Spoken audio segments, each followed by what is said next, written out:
ਜੀ ਪਹਾੜੀ ਪ੍ਰੋਗਰਾਮ ਚਨਾਰਾ ਦੀ ਛਾਂ ਵਿੱਚ ਅੱਜ ਅਸੀਂ ਗੱਲ ਕਰ ਰਹੇ ਸੀ ਕਿ ਗਰਮੀਆਂ ਦੀਆਂ ਛੁੱਟੀਆਂ ਜਿਹੜੀਆਂ ਨਾ ਸਿੱਖਣੇ ਔਰ ਲੁਤਫਅੰਦੋਜ਼ ਹੋਣੇ ਦਾ ਬੜਾ ਬਿਹਤਰੀਨ ਜਿਹੜਾ ਨਾ ਮੌਕਾ ਦੇ ਰਹੀਆਂ ਹੋਣੀਆਂ ਜੀ ਜ਼ਰੂਰ ਕਿਉਂਕਿ ਨया ਸੈਸ਼ਨ ਬੱਚਿਆਂ ਦਾ ਚੱਲ ਗਿਆ ਔਰ ਉਸ ਦੇ ਨਾਲ ਜਿਵੇਂ ਹੀ ਕਿਤਾਬਾਂ ਔਰ ਕਾਪੀਆਂ ਸਕੂਲ ਦਾ ਸੈਸ਼ਨ ਸਟਾਰਟ ਹੁੰਦਾ ਬੱਚਿਆਂ ਦਾ ਬੜਾ ਜ਼ੋਰ ਹੁੰਦਾ ਜੀ ਨਈ ਕਿਤਾਬਾਂ ਹੋਣੀਆਂ ਚਾਹੀਦੀਆਂ ਔਰ यानी बेग तमाम बस्ते दी तमाम तर जितनी भी किताबां और पूरा बेग जिस पे शामिल आ बच्चों का बड़ा जोश जज्बा होंदा नए साल का आगाज करने वास्ते और इसके नाल ये चीज़ होंदी है कि जून में छुट्टियां हो चुलदियां बच्चों को लेकिन छुट्टियां अगर दिखे चुला तो छुट्टियां भी जुड़ियां ना पूरा साल जड़ा ना एक तालीमी मसरूफियात रही और जिसमें जून में छुट्टियां हो चुलदियां और बच्चे जड़े ना बड़े खुश नज़र आ रहे होने और इस वास्ते जरूरी है कि बच्चे जोड़ा पूरा दिन अगर घर के अंदर सोगा वक्त गुजारन लेकिन थोड़ा जिहा तुसीं सुनो टाइम टेबल उन्होंने जोड़ा ना जरूर रखना और अपनी नज़र मुड़ रखना क्योंकि बच्चे जोड़े ना रूटीन तो जो हट चुलते हैं फिर दोबारा जो छुट्टियां खत्म हो रही होंगे 15-16 अगस्त जो स्कूल ओपन खुल रहे होने तो बच्चे बड़े यानी परेशान दिखाई दे रहे होने कोई पीला होया दा होंदा कोई नीला पढ़िया दा होंदा लिहाजा उन्होंने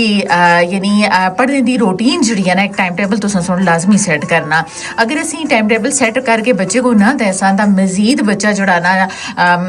परेशानी का शिकार हो सी क्यों पूरा दिन फारग बैठ का बच्चा या तो फिर टीवी या फिर मोबाइल तो आ गया जो हो जुलसी और फिर उसकी दिलचस्पी जी है ना मोबाइल और टीवी बन जुलसी लिहाजा जो असी टाइम टेबल बनाए दा हो सी बच्चों का पढ़ाई के औकातकार असों को पता हो सन तो बच्चे उसके मुताबिक जोड़ा ना पढ़ रहे हो सन अपना होमवर्क कर रहे हो सन स्कूल का काम काज छुट्टियां में जोड़ा वो कर रहे हो सन बड़ा बेहतरीन मौका होता सीखने का लुत्फअंदोज़ होने का और क्योंकि जो बच्चे रिलैक्स होने जहनी तौर पर तो बच्चे नई चीज़ां जड़ियां ना वो सीख रहे होने छुट्टियां उस तुसीं कंप्यूटर उन्होंने को सिखा सकते हो मुख्तलिफ मताले किताबां पढ़ने वास्ते वो मसरूफ हो सकते हैं पढ़ सकते हैं नई नई चीज़ां सीख सकते हैं और सब तो बड़ी गल है कि जो छुट्टियां होंगे तो असीं एक दूसरे नाल बड़ा अच्छा टाइम गुजार रहे होने फैमिली को टाइम देने वास्ते असां कोल अच्छा खासा वक्त होता बच्चे नाल असीं बड़े इत्मीनान नाल यानी गपशप कर रहे होने रिलैक्स माहौल के अंदर सुकून दे यानी सुकून वाले माहौल के अंदर आरामदेह माहौल के अंदर तो इस वास्ते जरूरी है कि बच्चों को असां अपनी रूटीन विच वापस यानी लाने वास्ते टाइम टेबल सैट करना हो सी और इसके नाल सेहत जिहड़ी है ना तो भी बच्चों वास्ते बहुत ज़रूरी है क्योंकि सेहत की वजह तो बच्चों को बहुत सारी मालूमात मिल रही होनी और उनके तजर्बात इजाफा हो रहा होता और बच्चों को यानी इन्होंने छुट्टियां के अंदर हर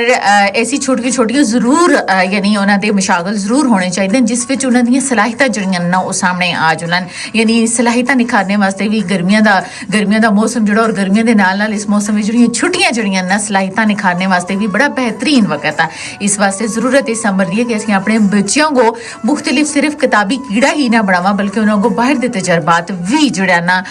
उस वास्ते भी असा को टाइम होना चाहिए और उन्होंने को यानी तफरी माहौल विच कहनगा जुलगा ऐसी मालूमात जरूर दसनियां चाहिए जिहड़ियां उनके यानी तालीमी माहौल के अंदर इजाफे का बायस बने।